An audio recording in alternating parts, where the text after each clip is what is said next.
තාත්තේ ඔය පරණ බයිසිකලේ දැන් පදින්න එපා. ඕක විකුණලා දාමු. මං ඔයාට ලස්සන ස්කූටර් එකක් අරන් දෙන්නම්.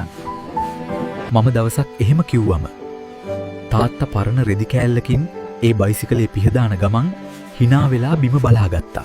අද මම ලක්ෂ ගානක වාහනයක AC එක දාගෙන යද්දි පාරේ තොප්පියක් දාගෙන බයිසිකලයක් පදින මිනිස්සෙක් දැක්කම මට මතක් වෙන්නේ මගේ තාත්තාව. අවුව වැස්ස නැතුව මාව ඉස්කෝලේ එක්කන්න යන්න. මාව ක්ලාස් එක්කන්න යන්න තාත්තා පෑගුවේ ඔය බයිසිකලේම තමයි.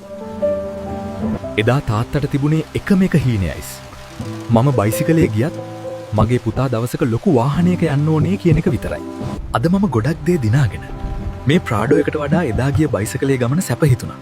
මොකද ඒ බයිසිකලේ පෑගුවේ ලෝකේ හයියම මිනිහා. අද සල්ලි ලැබෙද්දි ලොකු වාහන ලැබෙද්දි පරණ දේවල් අමතක වෙනවා. තමන්ගේ තාත්තා පරණ බයිසිකලේ යන එක ලැජ්ජාවක් කියලා හිතන පුතාලාද ඕන තරම් ඉන්නවා. හැබැයි මතක තියාගන්න.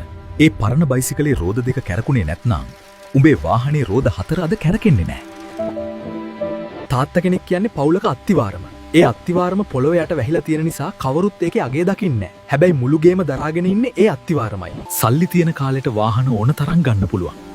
හැබැයි Taman වෙනුවෙන් දිය වුණ ඒ තාත්තාව ආයෙත් කවදාවත් ලැබෙන්නේ නැහැ.